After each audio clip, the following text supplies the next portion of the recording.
Daniel Goyán. Bueno, gracias por venir, Daniel. No, por favor. ¿Qué tal? Buenas noches. ¿Cómo te va? Bueno, ¿Todo bien? en primer lugar quisiera escuchar alguna reflexión de tu parte respecto de la famosa foto que se compartió y este festejo en la Quinta Presidencial de Olivos. Bueno, ya está, digamos. El presidente habló el jefe de gabinete de ministros, reconocieron que era un error. Y bueno, mira, nosotros estamos caminando la provincia mucho y en realidad, la verdad, no está mucho en la agenda de lo que te pregunta la gente, cómo salimos de la pandemia, cómo vamos hacia el futuro. Este tema, parece que es un tema que tuvo trascendencia, lógicamente.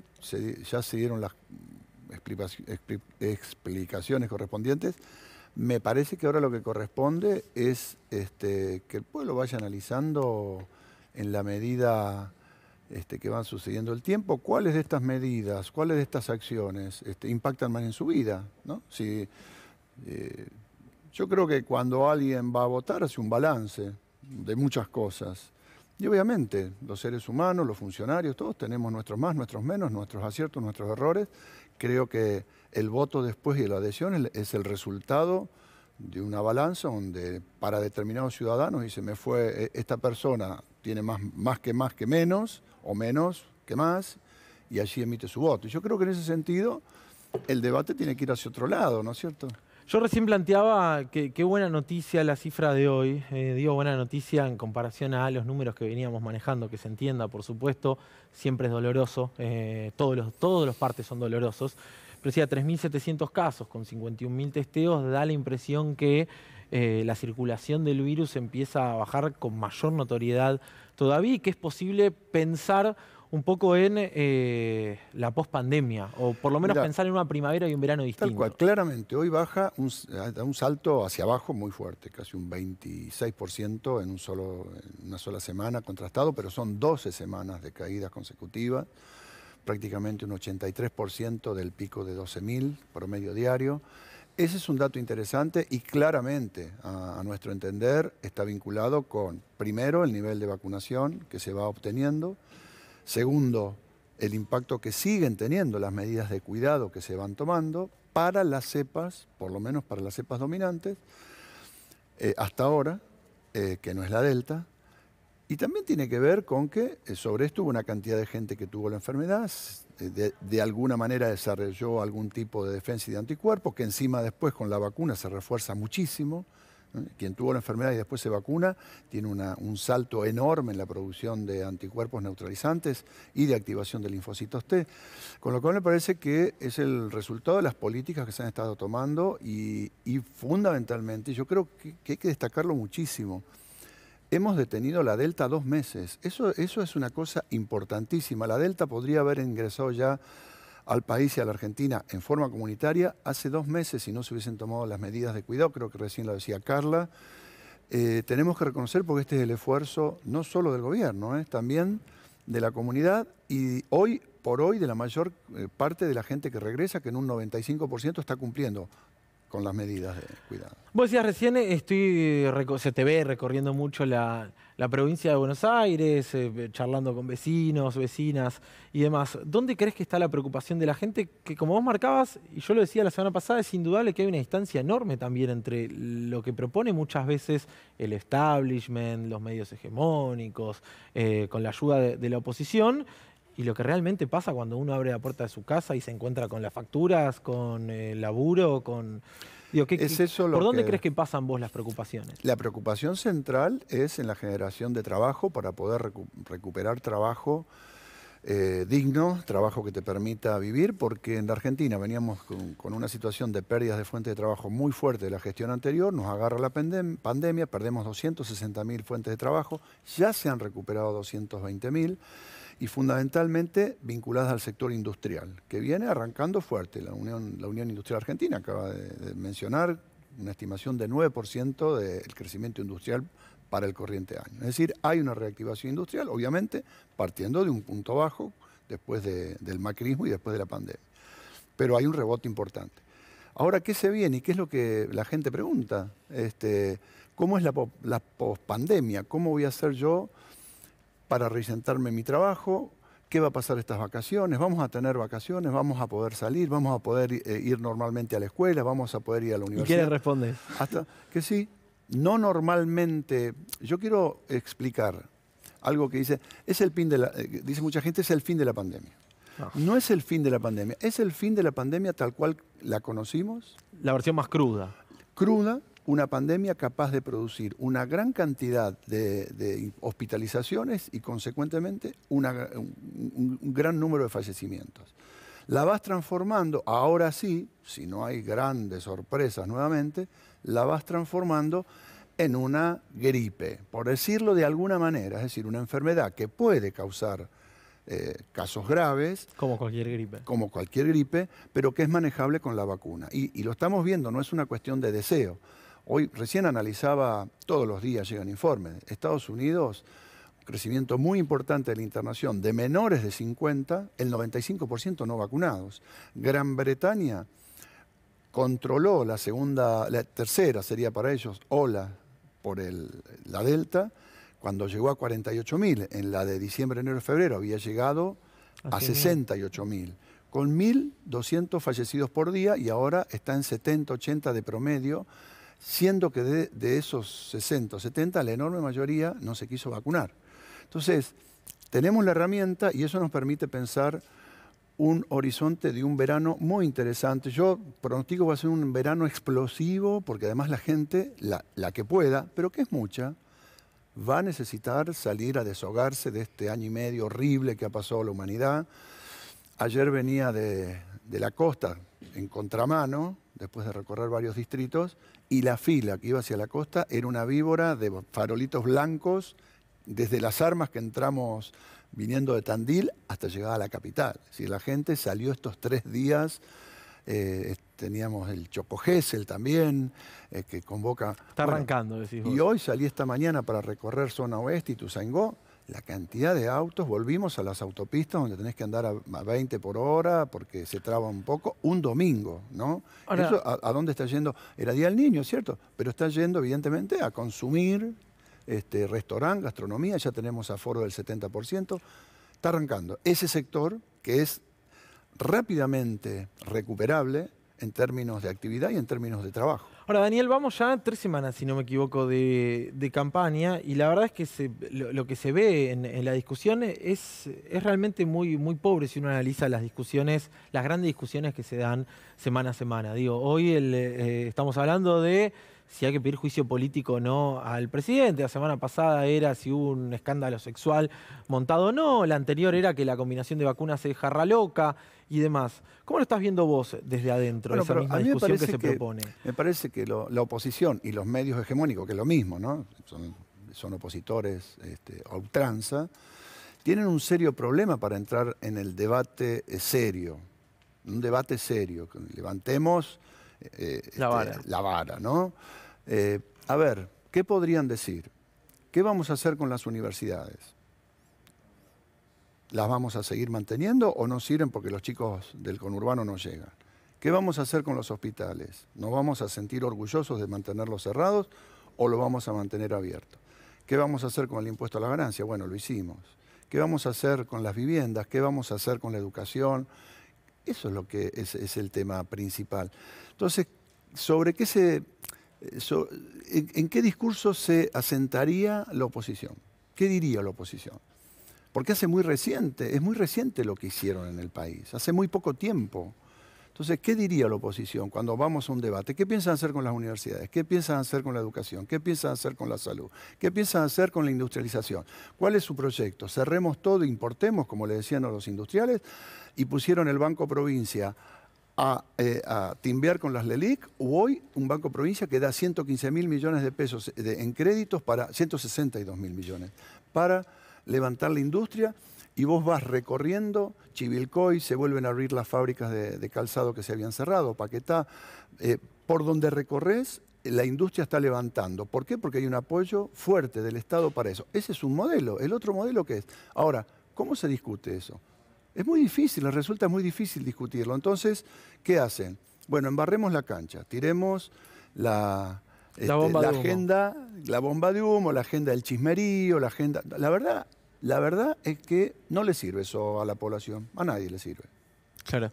¿Tenés ganas de debatir? Sobre todo hay una particularidad, te lo expresé en su momento. El segundo de la lista del Frente de Todos sos vos, la segunda de la lista de Juntos en la provincia de Buenos Aires es Graciela Ocaña. Tu denunciante en la causa Cunita, terminaste sobreseído, pero el plan Cunita lamentablemente terminó con 60.000 kits Cunita arrumbados en un galpón. Y muchos muertos. Y muchos bebés. Y muchos bebés muertos. ¿Tienen esa cifra? Nosotros en el primer año, vinculado directamente al Cunita, un mínimo de 300 chicos sobrevivieron por tener el plan. Un mínimo. Por evitar el colecho, que es la segunda causa de mortalidad infantil. Un mínimo de 300 chicos, más todo el entorno de los controles de embarazo, los controles del niño sano. Entonces, si vos multiplicás 3 por 4... 1.200. Bueno, digo, eso es lo más doloroso de todo. Enorme, más que el juicio, más que todo, ¿no? Eso es lo más doloroso. Sí, debatir, pero debatir sobre estos temas que quiero debatir. A ver, ¿vamos a tener Cunita, plan o no vamos a tener? Nosotros lo vamos a tener. ¿Ellos qué van a hacer? Volver a descontinuarlo, obviamente, porque sostuvieron, mirá, claramente podrían haber hecho una causa judicial y continuar con el plan, mejorarlo si hace falta.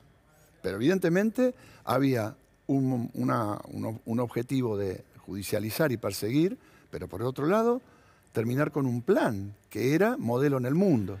¿Y tendrías ganas de dar ese debate? Digo, ¿tenés ganas de participar de un debate con los distintos No tenemos problemas de de debatir con quien sea, siempre con una agenda propositiva, una agenda de lo que necesita la gente. Si vamos a ir a los chusmeríos, al lawfare, a la invención de causas, no nos sirve, pero no a nosotros. ¿A quién le interesa hoy en la Argentina post-pandémica que nosotros discutamos estas cosas que pretende discutir la oposición? A nadie. Puede ser que algún sector, esta cosa del odio, de meterle todo esto que le meten en la cabeza, a un sector lo escuche, le interese. Al grueso de la población, te lo digo, estamos todos los días recorriendo y te dicen qué va a pasar con estos temas que son los que nosotros debemos resolver. Esa es la agenda. Cuando nosotros tomamos el gobierno en 2003 había una cantidad de planes sociales que disminuimos entre 5 y 6 veces, generando trabajo genuino. Después vino el macrismo, empezó de nuevo la política de desindustrialización, de desocupación, y empezaron a aumentar los planes. Ahora, cuando vos lees lo que ellos dicen que nosotros somos los planeros. En realidad, nosotros generamos trabajo genuino, es nuestro ADN. Nosotros nos especializamos, los peronistas, el Frente de Todos, históricamente en creer en la industria nacional y generar trabajo genuino. ¿En qué se especializan ellos? En endeudamiento especulativo, sin ningún tipo de beneficio para el país. Entonces, nosotros, generar trabajo es nuestra especialidad. La especialidad de ellos es endeudarnos de por vida, sin nada, sin ninguna capitalización, todo fuga. Bueno, es la historia argentina, no es de ahora. Lo de Macri fue grave porque ha producido el endeudamiento más grande de la historia argentina y en 1 minuto y medio nos endeudó por 100 años. ¿Y considerás, digo, cuando salís a la calle, cuando recorres los barrios, que la sociedad entendió la dificultad del momento que está atravesando? Digo, ¿De la pandemia? Sí, claro. Enormemente. Digo, aquel que perdió su laburo, aquel que vio deteriorado su ingreso, aquel que tuvo que ir a cobrar un IFE. Mira, un lugar donde se puede pulsar eso es en los barrios. Pero ¿qué pasa? Motivo de la pandemia uno no puede hacer grandes concentraciones. No obstante, cuando caminamos los barrios la gente se acerca, te felicita, te da fuerza, te agradece. ¿Y sabés dónde lo ves mucho? En los vacunatorios. Yo me recorro todavía 7, 8 vacunatorios. Le quedó. Sí, sí, porque es la experiencia más hermosa. Incluso gente que se te acerca y te dice, mire, yo a ustedes no los voto, pero la verdad que esto que hicieron es maravilloso. Ahí es donde vos observás cómo la gente te dice, entiende perfectamente, la enorme mayoría, que hubo una pandemia que produjo en el mundo un desastre, porque parece que hay gente que ahora... sí, o que las medidas que adoptó Argentina son la excepcionalidad. No, pero mira, yo les digo, yo tengo familiares en Australia, por ejemplo. Están en lockdown no sé hace cuánto tiempo. A mí cuando me hablan de la cuarentena más larga del mundo me río, realmente me río. Fueron 59 días que nos permitió armar las camas de terapia intensiva, que teníamos 883 y terminamos en 2.400 después de un periodo, ¿no? Que nos permitió que no tuviéramos colapso del sistema. Todo lo demás, vos analizás, nosotros tenemos un sistema de información de la pandemia a nivel internacional que se llama Infopam, ¿no? Sí. Vos te pones a analizar los cierres que han tenido determinados países europeos, Australia, muchas ciudades de los Estados Unidos, Norteamérica, Nueva York, y te das cuenta de lo que nos han, la magnitud de la mentira que hay acerca de lo que ha pasado en otros países. Estados Unidos, Norteamérica, el país más poderoso de la Tierra, perdió casi 2 años de expectativa de vida, que le cuesta casi entre 15 y 20 años recuperar 2 años de expectativa de vida. Estados Unidos y Norteamérica venía con una caída del PBI en los 2 primeros trimestres del 2020 de más del 10%, 10 y algo. Trump primero y Biden después, inyectaron 5 billones de dólares, millones de millones, casi un cuarto del PBI de los Estados Unidos en dinero físico, porque te daban un chequecito que te llevaba a la casa firmado. Es una enormidad de dinero, una enormidad para sostener y lograr que en el 2020 cayera solo el 3,5 y este año recupere un 6. Entonces, digo, el daño a la economía, claro, nosotros no tenemos la maquinita de hacer dólares, ¿no? Ellos tienen la suerte de tener la maquinita de hacer dólares y poder poner 5 billones de dólares en bolsillos de los norteamericanos, 160 millones de norteamericanos, y levantar una economía y evitar una catástrofe mayor. Pero ha sido un desastre económico en todo el mundo, ha sido un desastre social y sanitario en todo el mundo. Que la gente repare en esto porque la oposición niega esta situación. ¿Pero vos notás que la gente repara en todo esto? La mayoría de la gente sí. Quizá con este grado de análisis, pero entiende que hubo una situación extraordinaria en el mundo y entiende que la cuidamos bien. La mayor parte de la población bonaerense entiende que la cuidamos bien y entiende que hicimos el proceso de vacunación más grande de la historia y que lo hicimos no solamente aplicando una vacuna, sino tratándolos con un cariño, un amor y una dignidad que te lo reconocen en cada vacunatorio. ¿Esperabas este desarrollo de la pandemia en cuanto a esa primera etapa donde decía al virus lo frenamos entre todos, con una oposición que en un comienzo apoyó las primeras medidas y que terminó en la Puerta de Olivos caceroleando y diciendo que levanten toda medida restrictiva? Digo, ¿crees que hubiera sido otro el resultado tal vez? Ingenuamente yo pensé que esto nos iba a llevar a que los argentinos y argentinas nos uniéramos contra la crisis. Y pensé en algún momento, al principio, que podía ser así. Y hubiese sido tan distinto si hubiese sido así. Le hubiesen hecho tanto menor daño a la sociedad con todo este mensaje negativo, con todo este mensaje de desesperanza, este mensaje que agudizó todos los problemas que produce una pandemia, sobre todo en la salud mental de la población. Bueno, yo creo, porque era un mensaje dicotómico. Si vacunabas mucho, que vacunabas. Si era veneno, que querían más veneno, que no querían más veneno. Si eran muchas medidas, si no había medidas, que se muere mucha gente. Y vos decís, pero escuchame, la estoy cuidando, y no sabías cómo explicar toda esta parafernalia de ideas contradictorias que van tirando, que produce daño mental en la población. La verdad es que eso fue así, y digo ingenuamente, yo pensé que podía durar, porque cuando uno se remonta para atrás en la historia argentina, la derecha ha sido muy cruel en la Argentina, muy cruel. Y entonces la verdad que en algún momento dijeron, no, terminamos acá, vamos a sacar provecho político de esta situación, claramente. Dijeron, vamos a sacar provecho político y empezaron un proceso de desgaste del gobierno furibundo. Porque especulaban con que la provincia de Buenos Aires, principalmente por la condición económica y social de nuestra provincia, iba a explotar el conurbano, sanitariamente y socialmente. Lo tenían realmente como seguro, y eso hubiese sido un daño terminal a un gobierno que recién empezaba en medio de una situación complicada. Nada de eso sucedió. Y creo que el ensañamiento que están teniendo es parte de la frustración que han sentido de no poder lograr una desestabilización del país y de que no gobierno. desbordara la situación. Totalmente. Detrás nuestro están Mauricio Macri, Patricia Bullrich, Larreta, Vidal, Carrió. Mucho se habla respecto de si hay halcones, si hay palomas, si hay ala blanda, si hay ala dura. ¿Haces algún tipo de distinción en esto o considerás que el proyecto político El proyecto político es el mismo, ¿no? Después puede haber modos, maneras. Probablemente habría algunas cuestiones que las harían diferentes, pienso yo, ¿no?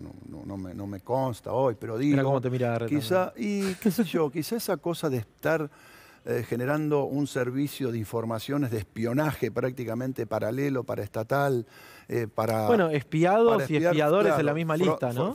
Claro, para espiar propios y extraños, quizás eso no lo haría. Ahora, el proyecto político, el proyecto económico, el proyecto social, el proyecto educativo, el proyecto de salud, prácticamente es el mismo, no tienen diferencia. Es más, formaron parte 4 años y alentaron totalmente ese modelo. 4 años a nivel nacional, muchos años más acá en la Ciudad Autónoma. El modelo es similar, veremos la forma, puede haber seguramente alguna diferencia. Daniel, muchas gracias por venir, de verdad. Bueno, probablemente volvamos a charlar pronto porque esto viene para largo de acá a noviembre. Viene para largo, ahí se siente que no tenemos sábado, domingo, no tenemos nada. Está cansado ya, quiero sí, decir. Al rato sí es un poquito cansado esta hora, pero bueno, no, lo hacemos la verdad con mucha convicción, mucha alegría. Bueno, muy bien. Muchas gracias. Vaya a descansar, Gracias, Daniel Goyan. Nosotros nos vamos